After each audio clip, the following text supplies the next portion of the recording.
ಮದ್ದೂರು ತಾಲೂಕಿನ ಬೆಸಗರಹಳ್ಳಿ ಗ್ರಾಮದ ಇತಿಹಾಸ ಪ್ರಸಿದ್ಧ ಹನುಮಂತ ದೇವರ ದೇವಸ್ಥಾನ ಜೀರ್ಣೋದ್ಧಾರಗೊಂಡು ಲೋಕಾರ್ಪಣೆಗೊಳ್ಳಲು ಸಿದ್ಧವಾಗುತ್ತಿದೆ. ಪುರಾಣ ಪ್ರಸಿದ್ಧವಾದ ಸುಮಾರು 500 ವರ್ಷಗಳ ಇತಿಹಾಸವಿರುವ ಹನುಮಂತ ದೇವರ ದೇಗುಲವನ್ನು ವ್ಯಾಸರಾಜ ತೀರ್ಥರು ಸ್ಥಾಪಿಸಿದರು ಎಂಬ ಪ್ರತೀತಿ ಇದೆ. ಚಪ್ಪಡಿ ಕಲ್ಲಿನ ಮೇಲೆ ಕಂಬಗಳನ್ನು ನಿಲ್ಲಿಸಿ ಪೂರ್ಣವಾಗಿ ಕಲ್ಲಿನಿಂದಲೇ ದೇಗುಲವನ್ನು ನಿರ್ಮಾಣ ಮಾಡಲಾಗಿದ್ದು, ಮೇಲ್ಭಾಗದ ಕಲ್ಲುಗಳಲ್ಲಿ ಕೆಲವು ಶಾಸನಗಳು ಕಂಡುಬಂದಿದ್ದು ಪುರಾತನ ದೇಗುಲ ಎಂಬುದನ್ನು ಪುಷ್ಟೀಕರಿಸಿವೆ. ಲಕ್ಷ್ಮೀ ಹಯಗ್ರೀವ, ಲಕ್ಷ್ಮೀ ರಂಗನಾಥ, ಸೀತಾದೇವಿ, ಚೂಡಾಮಣಿಯನ್ನ ಆಂಜನೇಯನಿಗೆ ನೀಡುತ್ತಿರುವ ವಿಗ್ರಹ ಸೇರಿದಂತೆ ದೇಗುಲದ ಗೋಪುರದಲ್ಲಿ ದಶಾವತಾರದ ವಿಗ್ರಹಗಳು ಮೂಡಿಬಂದಿವೆ.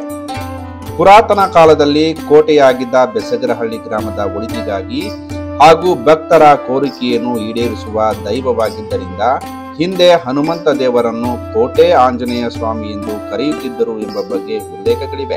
ಗ್ರಾಮದಲ್ಲಿ ಇಂದಿಗೂ ಯಾರಾದರೂ ಮೃತರಾದರೆ ಗ್ರಾಮದ ಹೆಬ್ಬಾಗಿಲಿನಲ್ಲಿರುವ ಹನುಮಂತ ದೇವರ ದೇವಸ್ಥಾನದ ಮುಂದಿನಿಂದ ಶವವನ್ನು ಕೊಂಡೊಯ್ಯುತ್ತಾರೆ. ಹಾಗೆ ತೆಗೆದುಕೊಂಡು ಹೋಗುವುದರಿಂದ ಮೃತರಾದವರ ಜೀವನದ ಪ್ರಾಪ್ತಿಯಾಗುತ್ತದೆ ಎಂಬ ನಂಬಿಕೆಯೂ ಇದೆ. ಹನುಮಂತ ದೇವರ ದೇಗುಲವನ್ನ ಹೊರ ದೇಶ, ಹೊರ ಜಿಲ್ಲೆ, ಹೊರ ರಾಜ್ಯ ಹಾಗೂ ಸ್ಥಳೀಯ ಭಕ್ತಾದಿಗಳ ನೆರವಿನಿಂದ ನವೀಕರಣಗೊಳಿಸುವ ಮೂಲಕ ದೇವಾಲಯವನ್ನ ಸುಂದರಗೊಳಿಸಿದ್ದು ಭಕ್ತರ ಕಣ್ಮನ ಸೆಳೆಯುತ್ತಿದೆ. ಗ್ರಾಮದ ಹನುಮಂತ ದೇವರ ದೇಗುಲಕ್ಕೆ ಹಲವು ವಿಶೇಷತೆಗಳಿವೆ. ಶ್ರೀ ಆಂಜನೇಯ ಸ್ವಾಮಿಗೆ ಕಿರೀಟದ ಬದಲು ಶಿಕೆ ಅಂದರೆ ಜುಟ್ಟು ಇದೆ. ಕೈಯಲ್ಲಿ ಚಕ್ರವಿದ್ದು ಎಡಗೈಯಲ್ಲಿ ಸೌಗಂಧಿಕ ಪುಷ್ಪವಿದೆ. ಅಭಯ ಹಸ್ತವಿದ್ದು ಬಾಲ ಶ್ರೀ ಆಂಜನೇಯ ಸ್ವಾಮಿಯನ್ನು ಸುತ್ತುವರಿದಿದೆ. ಬಾಲದಲ್ಲಿ ಗಂಟೆಯೂ ಇರುವುದು ವಿಶೇಷ. ದೇವರಿಗೆ ಕೋರೆ ಹಲ್ಲು ಇದ್ದು ದೇವರ 2 ಕಣ್ಣುಗಳು ಭಕ್ತರನ್ನು ನೋಡುತ್ತಿವೆ. ಬೇರೆ ದೇಗುಲಗಳಲ್ಲಿ ಇರುವ ಆಂಜನೇಯ ಸ್ವಾಮಿಯ ವಿಗ್ರಹಗಳಿಗಿಂತ ಹನುಮಂತ ದೇವರ ವಿಗ್ರಹ ಭಿನ್ನವಾಗಿದೆ. ಬೇರೆ ದೇಗುಲಗಳಲ್ಲಿ ರಾಮನ ಕಾಲು ತಟಸ್ಥವಾಗಿರುತ್ತವೆ. ಹನುಮಂತ ದೇವರ ದೇಗುಲದಲ್ಲಿ ರಾಮನ ವಿಗ್ರಹದಲ್ಲಿ ಕಾಲು ಸ್ವಲ್ಪ ತಿರುಗಿದ ರೀತಿಯಲ್ಲಿದ್ದು, ಇದರ ಅರ್ಥ ಗ್ರಾಮವನ್ನು ಮತ್ತು ಗ್ರಾಮದ ಭಕ್ತರನ್ನು ಸದಾ ಆತ ಸಲಹುತ್ತಾನೆ ಎಂಬ ನಂಬಿಕೆ ದಟ್ಟವಾಗಿದೆ. ಜನವರಿ 22ರಂದು ಅಯೋಧ್ಯೆಯಲ್ಲಿ ರಾಮನ ಪ್ರಾಣ ಪ್ರತಿಷ್ಠಾನ ಕಾರ್ಯ ನಡೆಯುತ್ತಿರುವುದರಿಂದ ಹನುಮಂತ ಅಲ್ಲಿಗೆ ಹೋಗಿರುತ್ತಾನೆ. ರಾಮನ ಪಟ್ಟಾಭಿಷೇಕ ಮುಗಿದ ನಂತರ ಇಲ್ಲಿಗೆ ರಾಮನೊಡನೆ ಹಿಂದಿರುಗುತ್ತಾನೆ ಎಂಬ ಬಲವಾದ ನಂಬಿಕೆಯಿಂದ ಜನವರಿ 26ರಿಂದ 28ರವರೆಗೆ ಹನುಮಂತ ದೇವರ ದೇವಸ್ಥಾನದ ಕುಂಭಾಭಿಷೇಕ ಹಾಗೂ ವಿವಿಧ ಪೂಜಾ ಕಾರ್ಯಗಳು ಹಾಗೂ ಅನ್ನ ಸಂತರ್ಪಣೆಯನ್ನು ಹಮ್ಮಿಕೊಳ್ಳಲಾಗಿದೆ ಎಂದು ಅರ್ಚಕರಾದ ವಿ.ಆರ್. ಪ್ರಸನ್ನ, ಬಿ.ಎಸ್. ಅರ್ಜುನ ಸಂಪತ್ ಅವರು ತಿಳಿಸಿದ್ದಾರೆ. ಪ್ರತಿಷ್ಠಾಪನೆ ಮಾಡ್ತಾ ಇದ್ದೀವಿ. ಇದು ತುಂಬ ಶಿಥಿಲ ಆಗೋಗಿತ್ತು ದೇವಸ್ಥಾನ. ಹಾಗಾಗಿ ಸಾರ್ವಜನಿಕರು ಮತ್ತು ನಮ್ಮ ಎಲ್ಲ ಸಂಬಂಧಿಕರ ಇದರಿಂದ ಇದನ್ನು ಒಂದು ಕಾರ್ಯಕ್ರಮನ ದೇವಸ್ಥಾನ ಪ್ರತಿಷ್ಠಾಪನೆ ಮಾಡಿ 26 ಮತ್ತು 27, 28 ಕೊನೆಯ ಕಾರ್ಯಕ್ರಮ ಇರುತ್ತೆ. ಮೊದಲನೇ ದಿವಸ ಗಂಗಾ ಪೂಜೆ ಅವೆಲ್ಲ ಇರುತ್ತೆ. 2ನೇ ದಿವಸ ಸುಪ್ರಭಾತ ಸೇವೆ, ಆಮೇಲೆ ಸಂಕಲ್ಪ ವಾಸುದೇವ ಪುಣ್ಯರಹ, ಆಮೇಲೆ ನೀರು ತರುವಂತಹ ಕಾರ್ಯಕ್ರಮ ಇರ್ತದೆ. ಕೊನೆಯ ದಿವಸ 28ಕ್ಕೆ ಅಭಿಷೇಕ, ಅಲಂಕಾರ ಮತ್ತು ಪ್ರಸಾದ ವಿನಿಯೋಗವಿರುತ್ತೆ. ಅವತ್ತು 3 ದಿವಸದ ಕಾರ್ಯಕ್ರಮ ಇರುತ್ತೆ. ಹನುಮಂತ ದೇವರು ಪುರಾಣ ಪ್ರಸಿದ್ಧಿಯಾಗಿದ್ದು ಅನಾದಿ ಕಾಲದಿಂದಲೂ ಬೆಸಗರಹಳ್ಳಿ ಮತ್ತು ಸುತ್ತಮುತ್ತಲ ಗ್ರಾಮಸ್ಥರ ಇಷ್ಟಾರ್ಥಗಳನ್ನು ಈಡೇರಿಸುವ ಮೂಲಕ ಭಕ್ತರಿಗೆ ಹನುಮಂತ ದೇವರು ಆಸರೆಯಾಗಿದ್ದಾರೆ. ದೇವರಿಗೆ ಭಕ್ತಿಯಿಂದ ನಮಿಸಿದರೆ ಸಕಲ ಕಷ್ಟಗಳು ದೂರವಾಗುತ್ತದೆ ಎಂಬ ನಂಬಿಕೆ ಇನ್ನೂ ಜೀವಂತವಾಗಿದೆ. ಇತಿಹಾಸ ಪ್ರಸಿದ್ಧ ಮತ್ತು ಸಕಲ ಇಷ್ಟಾರ್ಥಗಳನ್ನು ಈಡೇರಿಸುವ ಹಾಗೂ ಅಪರೂಪದ ಹನುಮಂತ ದೇವರ ದೇವಾಲಯಕ್ಕೆ ಹೊಸ ಸ್ಪರ್ಶ ನೀಡಿ ಜೀರ್ಣೋದ್ಧಾರ ಮಾಡುತ್ತಿರುವುದು ಭಕ್ತರ ಹಲವು ದಿನಗಳ ಕನಸು ಈಡೇರಿದಂತಾಗಿದೆ. ವ್ಯಾಸರಾಜ ತೀರ್ಥ ಅವರು ಸ್ಥಾಪಿಸಿದ ದೇಗುಲವನ್ನು ಭವಿಷ್ಯಕ್ಕೆ ಪರಿಚಯಿಸುವುದು ನಮ್ಮೆಲ್ಲರ ಆದ್ಯ ಕರ್ತವ್ಯವಾಗಿದೆ ಎಂದು ನಿವೃತ್ತ ಪ್ರಾಂಶುಪಾಲರಾದ ಯದುಶೈಲ ಸಂಪತ್ ಅವರು ತಿಳಿಸುತ್ತಾರೆ. ಹನುಮಂತ ದೇವರ ಪ್ರತಿಷ್ಠಾಪನೆಯನ್ನು ಮಾಡ್ತಾ ಇದ್ದೀವಿ. ಹನುಮಂತ ದೇವರು ಅಂತಂದಾಗ ನಮ್ಮೂರಿನಲ್ಲಿ ಒಂದು ವಿಶೇಷವಾದಂತಹ ಭಕ್ತರು ತುಂಬ ಜನ ಇಲ್ಲಿದ್ದಾರೆ. ಈ ಹನುಮಂತ ದೇವರ ಪ್ರತಿಷ್ಠಾಪನೆ ತುಂಬ ದಿನದ ಕನಸಾಗಿತ್ತು, ನಮ್ಮೂರವರ ಎಲ್ಲ ಕನಸಾಗಿತ್ತು. ಹಾಗಾಗಿ ಈ ದಿನ 28ನೇ ತಾರೀಕು ನಾವು ಇದನ್ನು ಜೀರ್ಣೋದ್ಧಾರ ಮಾಡ್ತಾಯಿದ್ದೀವಿ. ತುಂಬ ಖುಷಿಯಾಗುವಂತಹ ವಿಚಾರ.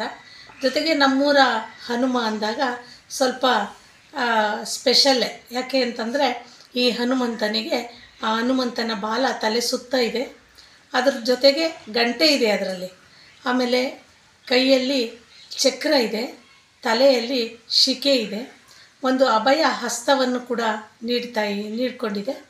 ಆಮೇಲೆ ಕೈಯಲ್ಲಿ ಸೌಗಂಧಿಕ ಪುಷ್ಪ ಇದೆ. ಹಾಗಾಗಿ ಈ ಎಲ್ಲ ಲಕ್ಷಣಗಳನ್ನು ಹೊಂದಿರುವಂಥದ್ದು. ಜೊತೆಗೆ ಆ ಎರಡೂ ಕಣ್ಣುಗಳು ಕೂಡ ಭಕ್ತರನ್ನು ನೋಡ್ತಾ ಇದೆ. ಭಕ್ತರಿಗೆ ಅಭಯ ಹಸ್ತವನ್ನು ನೀಡುವಂತೆ, ಭಕ್ತರನ್ನು ಎಲ್ಲ ಸಮಯದಲ್ಲೂ ಕೂಡ ರಕ್ಷಿಸುವಂತೆ ಅದರ ನೋಟ ನಮಗೆ ಕಾಣ್ತಾ ಇದೆ. ಇಷ್ಟೆಲ್ಲವನ್ನು ಇಟ್ಕೊಂಡಿರುವಂತಹ ಇಷ್ಟೆಲ್ಲ ಇರುವಂತಹ ಈ ಹನುಮ ನಿಜವಾಗ್ಲೂ ಕೂಡ ಇವತ್ತು ಪ್ರತಿಷ್ಠಾಪನೆಗೊಳ್ತಾ ಇದೆ ಎಂದಾಗ ಇದಕ್ಕೆ ಪ್ರತಿಯೊಬ್ಬ ಭಕ್ತರ ಶ್ರಮ ಇದೆ. 10 ರೂಪಾಯಿಂದ ಹಿಡಿದು, ಒಂದು ಅಜ್ಜಿ 10 ರೂಪಾಯಿ ಸಹ ಕೊಟ್ಟಿದ್ದಾರೆ, 10 ರೂಪಾಯಿಂದ ಹಿಡಿದು 10 ಲಕ್ಷದವರೆಗೂ ಕೂಡ ದೇಣಿಗೆ ಬಂದಿದೆ. ಅದು ಊರುಗಳಲ್ಲಿ, ತಾಲೂಕುಗಳಿಂದ, ಜಿಲ್ಲೆಗಳಿಂದ, ಹಾಗೆ ದೇಶ ವಿದೇಶಗಳಿಂದ ಕೂಡ ಆ ಜನ ಭಾಷೆ ಬರದೇ ಇರುವಂತಹವರು, ದೇವರನ್ನು ಪೂಜಿಸದೇ ಇರುವಂತಹವರು ಕೂಡ ಈ ಹಣವನ್ನು ಅಲ್ಲಿಂದ ಪ್ರೀತಿಯಿಂದ ಕಳಿಸ್ಕೊಟ್ಟಿದ್ದಾರೆ. ಅವ್ರಿಗೆ ಹನುಮ ಅಂದ್ರೇ ಗೊತ್ತಿಲ್ಲ, ಈಗ ಪ್ರತಿಷ್ಠಾಪನೆಗೆ ಅವರು ಕೂಡ ಬರ್ತಿದ್ದಾರೆ.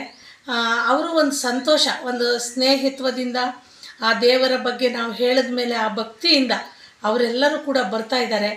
ಸಿಂಗಪೂರು, ಇಂಡೋನೇಷಿಯಾ ಮತ್ತು ಇಟಾಲಿಯನ್ ಇಲ್ಲಿಂದೆಲ್ಲ ಹಣವನ್ನು ಕಳಿಸ್ಕೊಟ್ಟಿದ್ದಾರೆ. ತುಂಬ ಸಂತೋಷ ಆಗುವಂಥದ್ದು. ಕೂಲಿ ಮಾಡೋರು ಕೂಡ ಅವ್ರ ಕೈಲಿ ಹಣ ಕೊಡೋಕ್ಕಾಗಲಿಲ್ಲ ಅಂದರೆ ಒಂದಿನದ ಕೂಲಿ ಮಾಡಿ ಆ ದೇವಸ್ಥಾನವನ್ನು ಕಟ್ಟೋದಕ್ಕೆ ಸಹಾಯ ಮಾಡಿಕೊಟ್ಟಿದ್ದಾರೆ. ಹಸು ಮೇಯಿಸೋರು, ಕುರಿ ಮೇಯಿಸೋರು ಕೂಡ ತಮ್ಮ ಕೈಲಿ ಆಗುವಂತಹ ಸಹಾಯಗಳನ್ನು, ಒಂದು 5 ಸೇರು ಅಕ್ಕಿ, ಒಂದು 10 ಕಾಯಿ, ಒಂದು 5 ಅಚ್ಚು ಬೆಲ್ಲ, ಇಂಥವನ್ನೆಲ್ಲ ಕೊಟ್ಟು ಅವರು ಸಹಕರಿಸಿದ್ದಾರೆ.